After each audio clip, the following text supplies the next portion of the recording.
Yo, hello. This is Nathaniel Sittler, also known as Atmosphere VGC in the competitive Pokemon VGC circuit. And I actually want to talk about the new Scarlet and Violet game and some of my opinions on how VGC could be improved for the next generation. So first of all, I think Sword and Shield as a generation has made a lot of steps up for VGC at large.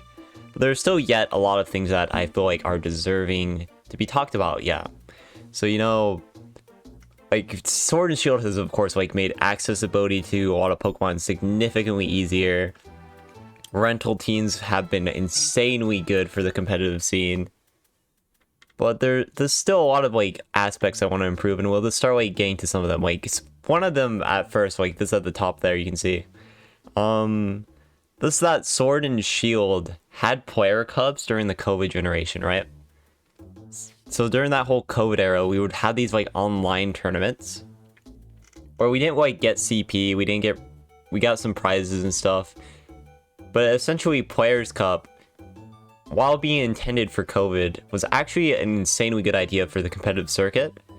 And that's just because simply, there's a lot of places in the Pokemon VGC that you can be at, and you can just have no events. And Players Cup is the perfect form to reintroduce the circuit to people who normally would not be able to play it. So I would really want to see that come back in Scarlet and Violet for sure. And then there's the ability to spectate online battles easily, because that's one of the core problems with this generation, because we both no longer have a replay system, and the only way you can spectate battles online is through this weird spectator mode system that needs a lot of setup. And that's something that simply does not exist in a lot of competitive games like Pokemon Unite, League of Legends, although any TCG all have some kind of spectator function, and Pokemon that simply lacks that. Shooters like Fortnite, fighting games like Smash, all of those have some form where you can spectate battles online, and that this simply does not exist in the Pokemon VGC world right now unless you play on Pokemon Showdown. And Pokemon Showdown, while a great system, is never going to be the mainstay for what we want competitive grassroots tournaments to be. So we need this to happen in the official game, and hopefully we'll start seeing that come the next generation, because I think that's one of the most obvious and most extreme things everyone has talked about when they would just oh, what do I want for Scarlet and Violet? I just want this ability to spectate. I want these online tournaments to exist again as a competitive player. And it's it's the number one thing. And then the other point, I actually just want to have a reworking of the regional system, which for people who do not play competitive VGC, you may not understand this, but essentially let's say you have 200 players in a tournament in 8 rounds or something, and then you have to go 7-1,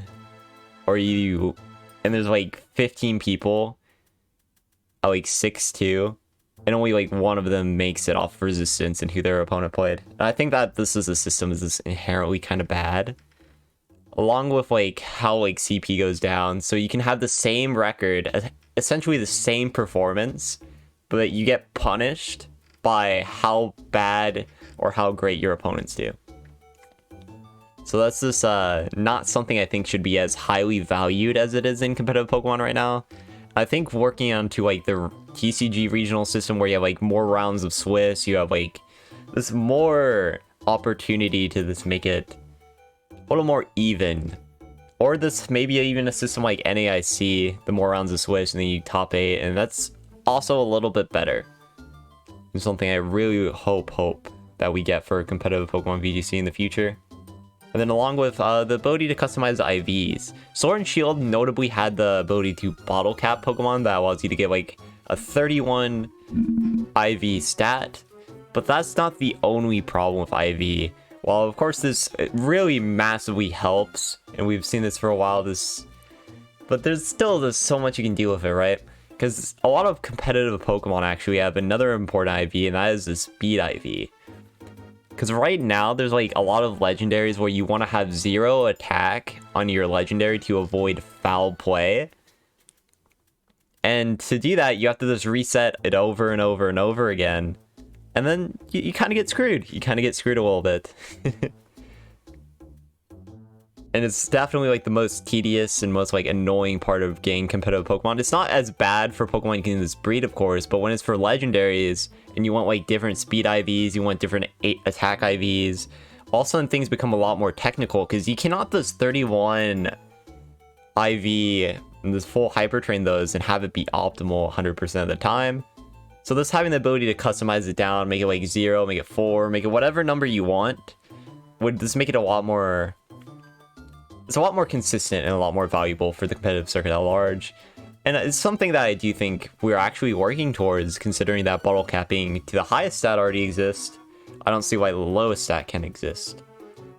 And then on the other point is something that you would only really understand if you talk to the more Asian communities.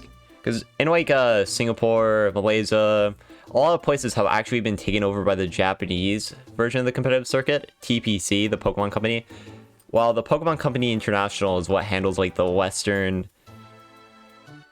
VGC circuit. And why this is actually a problem is because TPC has not actually put too many events together and put too many opportunities for these players to actually get their Worlds invites and actually like get opportunities to pay for Worlds. While the traditional CP circuit, essentially this allows them to just go everywhere and just play and like snowball. I think that's just a general better competitive circuit at large. Because like I think the best part of competitive Pokemon right now is the ability to travel between internationals, and that is just simply not done under TPC. Because you cannot really snowball. You just have Worlds in like one event, and it's very, very sad. My other point, there's simply no Dynamax. I feel like this isn't really the most controversial take, but Dynamax, of course, is like a mechanic. I feel this kind of makes the game a little bit more stringy, you know? Because essentially Dynamax, very explosive. You can use it like for defensive options as well, and the games become like stall Dynamax, and then whoever gets the most value out of their Dynamax, and it's just not something I enjoy too much of the competitive aspect. Though, honestly, I don't think we're going to see it anyways, because we've kind of started this new trend where we're going to generation by generation and we're dropping mechanics. So like Z moves were the forefront of Sun and Moon, and the Megas didn't exist during like the 2017 format and only came back for like Usum.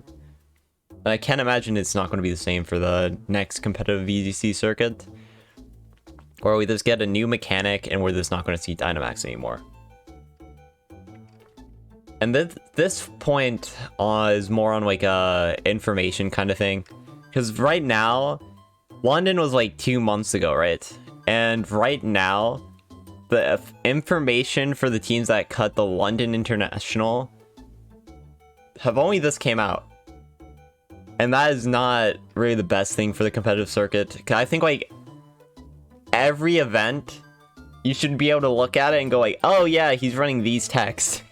He's running this. You shouldn't have to like search through like VODs. You shouldn't have to ask like extensive amounts of friends in order to get this basic information that's for your next tournament.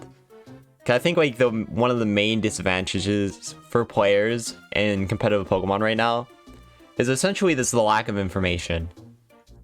Cause like sure, you can see the 6 Pokemon, but any VGC player will tell you the 6 Pokemon aren't the only thing that matter. It's what moves, what items, what all this shenanigans can change how a 6 Pokemon play so significantly. And to not know that event by event and as consistently as we may have wanted kind of makes the competitive scene like a little weird if you're an outsider looking in, right? Because you want to be able to know what texts are on these Pokemons, what like movesets tend to be on this team and that team. And with the thing is, with the way the competitive circuit is right now, that is just near impossible unless you're of course already into the community. And then for my final point is, this kind of adds on to this point as well, because I think open sheet for top cut, because right now, as I said earlier, it's an info game that is always going to have the advantage to people who have like friend groups. So essentially how you could disrupt that immediately, you just release everything for top cut, and also helps info sharing. So this point kind of combos in with my last one, right? Because if you have open sheet, then well, it kind of works out. It kind of works out. you don't need to worry about publishing because it's already going to be published. It's just going to be perfectly fine. And then this is the last point. It's more publicity. I feel like right now in the competitive VGC circuit, they have done a slightly better job with like accounts like Play Pokemon. It's always on like the website and stuff. But I feel like VGC deserves to be advertised more directly. Like I think there should be dialogue options in games. I think there should just be like, well, notifications say, hey bro, there's a competitive Pokemon tournament and there's regional championships, check the website, or stuff like that. Like they did actually have this in Pokemon X and Y, which is what I'm mentioning here, is they had this little like news section where like give you like updates and stuff over like different online tournaments, different IRL tournaments. And they used to have like information about like US nationals there. And that's something that hasn't ever existed since. And I think that's even though it's like always been so, it's like a few weeks before the event, so you probably won't have the ability to go after seeing the information based on how they did in like XY. But it also like, it lets people know about it who are going to be playing in the online competitive circuit. So I think that's really the most important aspect.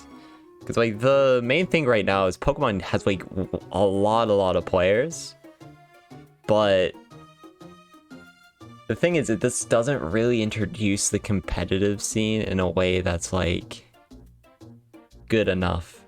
I think competitive Pokemon as a whole should be one of the better esports, but it's just like it's not really being pushed out to be the better esport in really about any aspect.